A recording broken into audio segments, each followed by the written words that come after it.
বন্ধুরা শুভ সন্ধ্যা, আশা করি সবাই ভালো আছেন। চলে এলাম আমাদের পুরো বেঙ্গল জোনের আবহাওয়ার আপডেট নিয়ে। শুরুতে যেটা বলবো সেটা কি, সেটা হচ্ছে এই যে টাইফুন ইয়াগি, এই টাইফুন ইয়াগির জন্য আমাদের পশ্চিমবঙ্গ, বাংলাদেশ, ত্রিপুরা এবং আসামে একটা বড় এফেক্ট আসতে চলেছে। সেই এফেক্ট ঘূর্ণিঝড় রূপে আসবে না, আসবে কিন্তু ভারী নিম্নচাপ রূপে। সেই বিষয়ে দেখাবো। আপনাদের জানিয়ে দিই, এই যে ঘূর্ণিঝড় ইয়াগি, এর জন্য ফিলিপিন্স সহ এদিকে জাপান এবং তাইওয়ান, এই সমস্ত জায়গায় বেশ ভালো রকম এফেক্ট পড়েছে। যাই হোক, সেদিককার আপডেট দিয়ে তো লাভ নেই।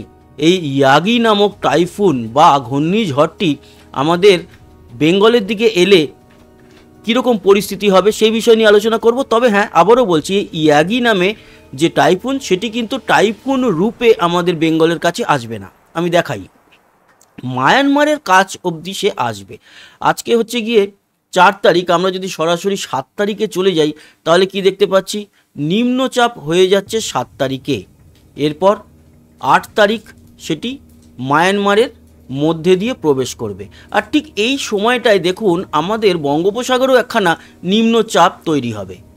এরবার আসি, এর জেরে বৃষ্টি কীরকম হবে। আমরা চলে যাই অন্য একটি সাইটে। সেখানে গিয়ে দেখুন, এই যে রবিবার 8 তারিখ, এটি তখন আর টাইফুন না থাকলেও ভারী থেকে অতি ভারী মেঘ একেবারে নিয়ে প্রবেশ করবে মায়ানমারের মধ্যে, এবং মায়ানমার হয়ে সেটি কিন্তু আমাদের বিশেষ করে ত্রিপুরা, আসাম এবং বাংলাদেশ আর পশ্চিমবঙ্গের দিকে এগোবে। সোমবার থেকে এর এফেক্ট শুরু হয়ে যাবে। বৃষ্টি ভালো পরিমাণে কিন্তু হবে এই নিম্নচাপের দৌলতে, এবং এফেক্টেড হবে ত্রিপুরা, এছাড়া আমাদের মিজোরাম এবং শিলচর প্রথম দিকে, তার পরবর্তী সময় সিলেট এবং দেখতে পাচ্ছি ময়মনসিংহ। এছাড়া ত্রিপুরাতে ভালো এফেক্ট পড়বে। বিশ্বম্বরপুর, মৌলভীবাজার, বাংলাদেশের এই অঞ্চলের উপরে অতি ভারী বৃষ্টি, এবং সিলেট, শিলচর, এদিকে উত্তর ত্রিপুরাতে আবারও বন্যা পরিস্থিতি তৈরি হতে পারে। তাই আগে থেকে সাবধানতা অবলম্বন করুন। বৃষ্টি কিন্তু মারাত্মকভাবে এই টাইফুন ইয়াগির জন্য আসতে চলেছে। এবার আমরা দেখতে পাচ্ছি যে বুধবার সেটি একেবারে মধ্য বাংলাদেশ হয়ে আমাদের পশ্চিমবঙ্গে প্রবেশ করবে, এবং ভারী বৃষ্টি ও ঝড় সাথে থাকবে। হয়তো ঘূর্ণিঝড় নয়, কিন্তু বেশ ভালো ঝোড়ো হাওয়া এর দৌলতে দেখা যাবে। আর তার আরও একটা বড় কারণ, এই যে বঙ্গোপসাগরে একটা ঘূর্ণাবর্ত তৈরি হবে, নিম্নচাপ তৈরি হবে, সেই নিম্নচাপ মিলিত হবে টাইফুন থেকে নিম্নচাপ রূপে আসা যে পূর্বের ঘূর্ণিঝড়টি, সেটির সঙ্গে আমাদের ঘূর্ণাবর্ত বঙ্গোপসাগরের মিলিত হয়ে একটা ঝোড়ো হাওয়া সাথে ভারী মেঘ এবং ভারী বৃষ্টি দেখা যাবে। মূলত বৃষ্টিটা এখনও অবধি দেখতে পাচ্ছি আমরা বীরভূম, মুর্শিদাবাদ, নদিয়া এবং মালদার দিকে। তবে হ্যাঁ, যে কোনো ঘূর্ণাবর্ত বা ঘূর্ণিঝড় তৈরি হওয়ার পর আপনারা জানেন যে গতিপথ বদলায়। আর আজ বুধবার এবং আগামী বুধবারের আপডেট দিচ্ছি, তার মানে এর মাঝে গঙ্গা থেকে, পদ্মা থেকে অনেক জল বয়ে যাবে, তাই পরিস্থিতিও অনেকটাই পরিবর্তন হতে পারে। আভাসটা শুধু দিয়ে রাখলাম। অনেকে বলছিল যে টাইফুন হিসাবেই হোক আর যেই হোক না কেন, এই ঘূর্ণিঝড় একেবারে এতটা ল্যান্ডের মধ্যে থেকে এসে কি আর এফেক্ট করবে? না, ঘূর্ণিঝড় হিসাবে এফেক্ট করবে না, ভারী নিম্নচাপ হিসাবে এফেক্ট করবে।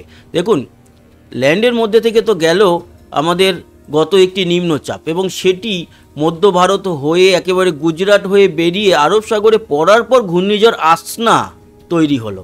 তার মানে আবহাওয়ার যে খামখেয়ালিপনা, তা কিন্তু মানুষের হাতে নেই। তাই আমরা কখনোই বলতে পারি না যে সেটি আসবে না বা প্রবেশ করবে না। যেরকম দেখতে পাচ্ছি সেরকমটাই আপনাদের সামনে জানালাম। এই হলো গিয়ে মূল ব্যাপার। এর জেরে ভারী থেকে অতি ভারী বৃষ্টি সামনের সোমবার থেকে আসবে। প্রথমেই কিন্তু আমাদের মেঘালয়, মিজোরাম, আগে মিজোরাম, মণিপুর, পরে আসাম, মেঘালয় এবং বাংলাদেশ হয়ে আমাদের পশ্চিমবঙ্গে প্রবেশ করে ঝাড়খণ্ড এবং বিহারের দিক থেকে বেরিয়ে উত্তরপ্রদেশ হয়ে সেটি কিন্তু আবারও পূর্বের দিকে যাবে। তো যেরকম যেরকম এর আপডেট আসবে আপনাদের দেখাতে থাকবো। এই গেল পরিস্থিতি। এই মুহূর্তের উপগ্রহ চিত্র কি বলছে? এই মুহূর্তের উপগ্রহ চিত্র বলছে যে সেরকম কোথাও কোনো মেঘ নেই। হ্যাঁ, উত্তরবঙ্গে রাতের দিকে কিছুটা বৃষ্টি হওয়ার কথা আছে, আলিপুরদুয়ার, কোচবিহার, শীতলকুচি, দিনহাটা, তুফানগঞ্জের দিকে সেদিকটায় কিন্তু মেঘ জমায়েত শুরু হয়েছে। সেরকমই আমাদের উত্তর দিনাজপুরের ইসলামপুরের কাছে, এছাড়া বাংলাদেশের পঞ্চগড়, জলঢাকা, রংপুর, লালমনিরহাটের দিকে দেখা যাচ্ছে কিছুটা মেঘ। মধ্য বাংলাদেশে মাগুরা, বালিয়াকান্দি, পাংশা এই অঞ্চলে কিছুটা মেঘ রয়েছে। আমাদের দক্ষিণবঙ্গ কিন্তু এই মুহূর্তে একেবারে পরিষ্কার আকাশ। এই গেল এই মুহূর্ত। ত্রিপুরাতেও ছিটেফোঁটা মেঘ দেখা যাচ্ছে। কিন্তু বৃষ্টি কীরকম হতে পারে আজকে রাত্রির থেকে কালকের একেবারে সকাল অবধি? তো আজ রাত্রির থেকে কাল সকাল অবধি যেটা দেখতে পাচ্ছি, উত্তরবঙ্গের মালদা এবং 2 দিনাজপুর, শিলিগুড়ি, দার্জিলিং, আলিপুরদুয়ার, জলপাইগুড়ি, ধূপগুড়ি, শীতলকুচি, দিনহাটা, তুফানগঞ্জ, মাথাভাঙা এই সমস্ত জায়গায় বৃষ্টি আছে। এক কথায় বলতে গেলে আমাদের উত্তরবঙ্গের সব জেলাতে বৃষ্টি আছে আজকে রাত্রির থেকে কাল সকাল 10টার মধ্যে। তার সাথে বাংলাদেশেরও ঠাকুরগাঁও, পঞ্চগড়, জলঢাকা, রংপুর, দিনাজপুর এবং মহাদেবপুর, বগুড়া, চররাজীবপুর, ময়মনসিংহ, মদন, সিলেট, বিশ্বম্বরপুর, বাগমারা এই অঞ্চলগুলোতে বৃষ্টি আছে। ত্রিপুরা বা দক্ষিণ বাংলাদেশে সেরকম বৃষ্টি নেই, আর আমাদের দক্ষিণবঙ্গ পরিষ্কার থাকবে সেটা তো দেখলামই। কাল সকাল 10টা থেকে কাল রাত্রি 10টা অবধি দেখে নিই কী পরিস্থিতি হতে পারে। তো সেক্ষেত্রে কালকের সকাল 10টা থেকে কাল রাত 10টা অবধি যেটা লক্ষ্য করা যাচ্ছে, কিছুটা বৃষ্টি পুরুলিয়া, মুড়ি এবং এদিকে আসানসোলের দিকে থাকবে। তবে বাকি অঞ্চল বলতে এদিকে কলকাতার দক্ষিণে বারুইপুর, জয়নগর, মজিলপুর, গোসাবা ছিটেফোঁটা বৃষ্টি হওয়ার সম্ভাবনা থাকছে। উত্তরবঙ্গে কালকে দিনের বেলায় সেরকম কোনো বৃষ্টি থাকছে না, ছিটেফোঁটা দার্জিলিং ছাড়া। বাংলাদেশও মোটের উপর পরিষ্কার থাকছে, ওই হয়তো ছিটেফোঁটা লখাই, কিশোরগঞ্জ, মদন, এছাড়া ত্রিপুরার আগরতলা আর কোথায় গোয়ালপাড়া, গুয়াহাটির কাছে ছিটেফোঁটা বৃষ্টি। কালকে রাত্রি 10টা থেকে পরশুদিন সকাল 10টা অবধি কীরকম হতে পারে বা কোথায় কোথায় বৃষ্টি থাকতে পারে সেটা দেখে নিই।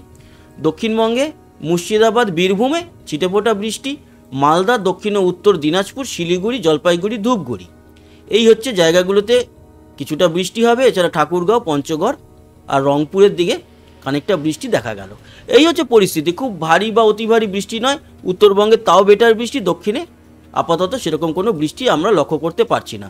দক্ষিণবঙ্গে যদি আমরা বৃষ্টি দেখি তাহলে আবার কবে নাগাদ আমরা একটু বৃষ্টি পেতে পারি দক্ষিণবঙ্গে সেটাও একটুখানি আলোচনা করে নিই। তো শুক্রবার সেরকম কিছু নেই, বৃহস্পতিবারও আমরা কিছু সেরকম দেখলাম না দক্ষিণবঙ্গে। ওই মুর্শিদাবাদ, বীরভূম, একটুখানি বাঁকুড়া, পুরুলিয়া ছাড়া সেরকম কোনো বৃষ্টি নেই।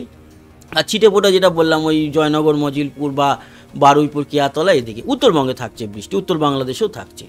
এটা বৃহস্পতিবার। শুক্রবার দিনটাতে সেরকম কোনো উল্লেখযোগ্য বৃষ্টি নেই। শনিবার দিনটায় যদি যাই, শনিবার দিন সেরকম দক্ষিণবঙ্গে কিছু বৃষ্টি নেই। রবিবারে যদি যাই, রবিবারে কিছুটা আছে, তা ওই পশ্চিমের দিকে মানে খড়গপুর, তারপরে এদিকে ঝাড়গ্রাম, গোয়ালতোড়, খাতড়া, বিষ্ণুপুর, বাঁকুড়ার দিকটায় কিছুটা থাকবে। এই হচ্ছে পরিস্থিতি। সোমবার যদি দেখি তাহলে সোমবারও সেরকম কিছু উল্লেখযোগ্য নেই। মঙ্গলবার থেকে পরিস্থিতি বদলাচ্ছে, সেটা হচ্ছে বিশেষ করে মিজোরাম, ত্রিপুরা এবং আসামের শিলচর আর সিলেটের দিক থেকে প্রবেশ করবে সেই ভারী বৃষ্টিটা নিম্নচাপের। দক্ষিণবঙ্গে কিন্তু আপাতত সেরকম বৃষ্টি দেখলাম না। হ্যাঁ, সামনের বুধবার দক্ষিণবঙ্গে একটু ভারী বৃষ্টি দেখা যাবে, বিশেষ করে বীরভূম, মুর্শিদাবাদ এই অঞ্চলে। আর বাকি দক্ষিণবঙ্গে সব জেলাতে হালকা মাঝারি বৃষ্টি থাকবে, মধ্য বাংলাদেশ জুড়ে বৃষ্টি থাকবে। এই হচ্ছে গিয়ে পরিস্থিতি। পরবর্তী বৃহস্পতিবারও কিছুটা বৃষ্টি দেখতে পারবো, আর পরবর্তী শুক্রবারও, মানে বুধ, বৃহস্পতি, শুক্র এই 3 দিন আগামী সপ্তাহের আমরা দক্ষিণে কিছুটা বৃষ্টি পেতে পারি, এরকমই কিন্তু লক্ষ্য করলাম। আগামীকাল বৃহস্পতিবার দুপুরে তাপমাত্রা কীরকম থাকবে? 31 তো দেখতে পাচ্ছি কলকাতা। আমাদের দক্ষিণবঙ্গ একটু কালকে তাপমাত্রা বাড়ছে। বর্ধমান, দুর্গাপুরের দিকে 33 বা কলকাতা 31, হলদিয়া, এদিকে দীঘা, মন্দারমণি মোটামুটি 30-এর মধ্যেই। তো 30 থেকে 33-এর মধ্যে দক্ষিণবঙ্গ। আমাদের নলহাটি, বীরভূমও 32, ঠিকই আছে, ওই আর কি 32-33-এর মধ্যে সর্বোচ্চ, আর 29-30-এর মধ্যে সর্বনিম্ন।